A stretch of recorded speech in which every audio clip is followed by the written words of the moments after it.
Alors bienvenue pour une nouvelle vidéo sur Surf Moustache. Cette fois-ci on va parler de la côte by Poucas, enfin plutôt by Axel Lorenz. Merci d'être sur Surf Moustache. Encore. Avec plaisir.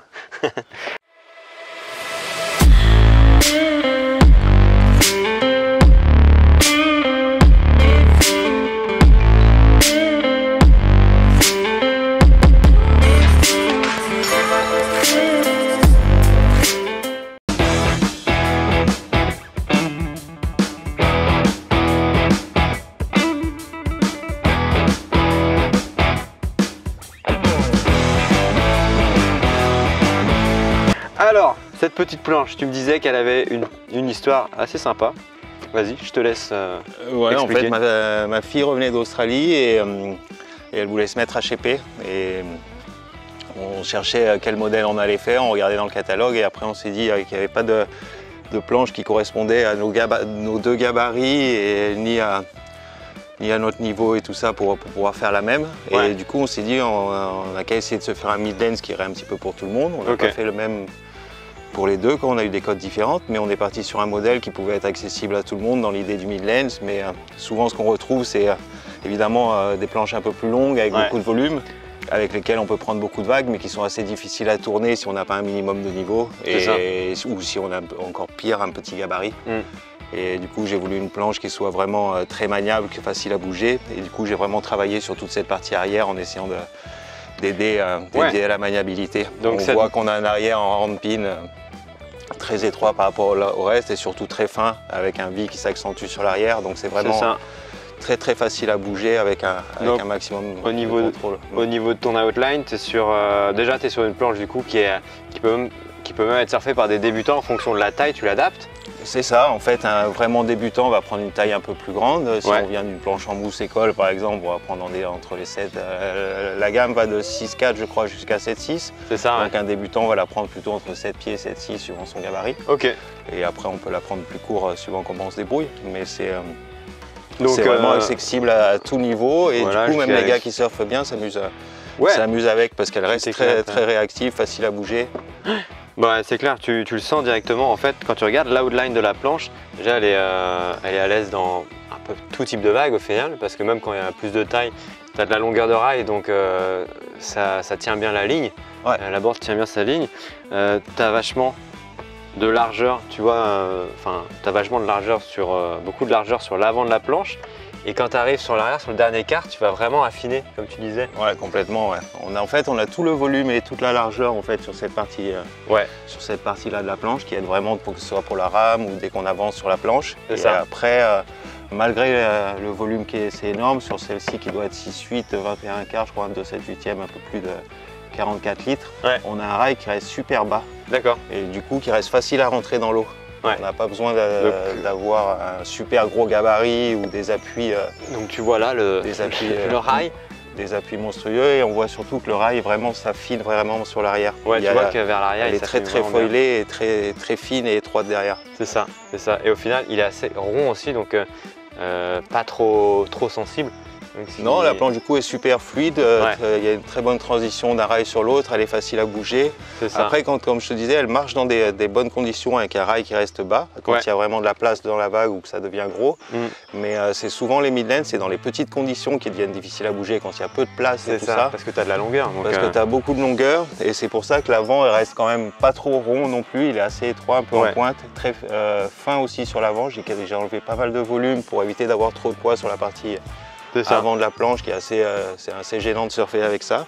Et vraiment foiler l'arrière avec un arrière très fin. Ouais, tu le vois là, hein, putain. C'est vraiment bien affiné à l'arrière. Alors tu disais au niveau des cotes, 6,8. 6,8, 21 quarts, 2,7/8 celle-ci. Donc de la largeur et de l'épaisseur vraiment sous ton pied avant. Tu te décales un peu vers l'avant, tu sens vraiment que tu as cette prise de vitesse. J'ai eu quelques vagues où vraiment je prenais mon temps de pomper et tu pars, quoi. C'est dingue. Et après tu arrives sur l'arrière. Par rapport à la Lady Twin que j'avais surfé aussi, je trouvais que celle-là avait beaucoup plus de... Enfin, beaucoup plus. Elle était plus à l'aise pour carver serré sans déraper, alors que l'autre avait monté en twin aussi. Elle dérapait, tu pouvais la faire déraper malgré la taille qu'elle avait. Tu pouvais la faire déraper assez facilement. Celle-là, du coup, tu gardais un peu plus de contrôle avec... moi, je l'ai surfé en thruster. Et puis l'arrière fin qui te permet de garder vraiment ta ligne aussi. Ouais, on a les deux options dessus. Elle est ou en combo comme celle-ci en 5 dérives, on peut mettre 3 fins ou 4, et sinon elle est en 2+1 aussi, avec feeling un peu plus rétro. Ouais.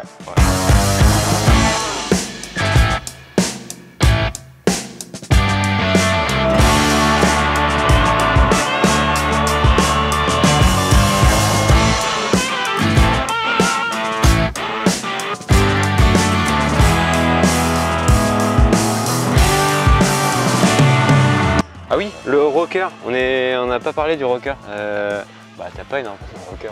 Bah, ça reste un mid-lens, mais il est assez régulier parce que comme c'est des planches qui ont beaucoup de déplacements, j'aime bien avoir des transitions régulières, qu'il n'y ait pas de choses bizarres si on passe d'un endroit à un autre. Que t'aies pas un gros plat au milieu, ouais, que un gros ça plat reparte, ou une grosse accélération d'un coup. Par contre, on voit vraiment que l'arrière s'accentue, ou on voit que la courbe vraiment s'accentue sur la partie arrière. C'est tendu, ouais. C'est ce qui aide vraiment à la tournée aussi. Ouais, parce que du coup sur l'arrière, pour ce qui te donne, pour résumer un peu, ce qui te donne cette bascule, ça va être du coup la rail plus affinée, le rocker qui vient s'accélérer. Ouais, en fait on a toute une transition en fait entre le dessous de la planche qui passe d'un très léger concave sur la partie avant, avec des rails très doux pour que la planche soit vraiment facile dans les transitions d'un côté à l'autre, facile à bouger, toute la partie avant. D'accord. Et en fait on a un V double qui s'accentue pour aider la planche à passer facilement sur un rail sur l'autre. Combiné avec la courbe sur l'arrière, le rocker qui s'accélère sur cette partie arrière pour donner de la courbe surtout dans le rail. On voit que la courbe s'accentue ici et du coup dès qu'on vient sur l'arrière on a vraiment cette sensation de tourner facilement. C'est ça. Et donc un rail qui est pas mal de volume et qui reste super bas. Quand on la prend, elle a l'air assez fade comme ça, mais quand on la prend sous la main on voit que le rail est vraiment très bas, il rentre facilement dans l'eau. Et on a ce foil vraiment de la partie qui est vraiment très progressif sur l'arrière et qui donne toute l'accélération à la planche aussi.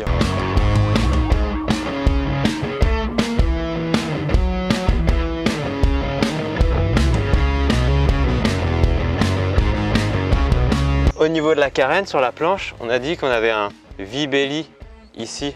Ouais, il y a toute cette partie-là qui est un petit peu arrondie, c'est-à-dire la latte est un petit peu plus haute que les rails. D'accord. Et en fait, avec vraiment le rail qui est très doux, en fait, la planche est facile à... Une bonne entrée dans l'eau quand tu rames. Exactement, ça donne déjà une facilité de rame parce que ça aide à la planche à pénétrer dans l'eau. Et aussi, dès qu'on bouge avec la planche, elle est facile à passer d'un rail sur l'autre. Pas te gêner, quoi. Non, elle est facile vraiment, elle est très fluide, facile à bouger. Et on voit là, c'est vraiment super doux en fait. Ouais. C'est pas un rail rétro non plus, mais on n'en est pas loin sur la partie vraiment... Qui remonte un peu.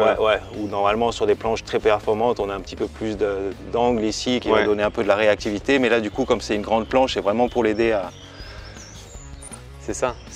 Pour accentuer la maniabilité, qu'elle soit facile à passer d'un rail à l'autre.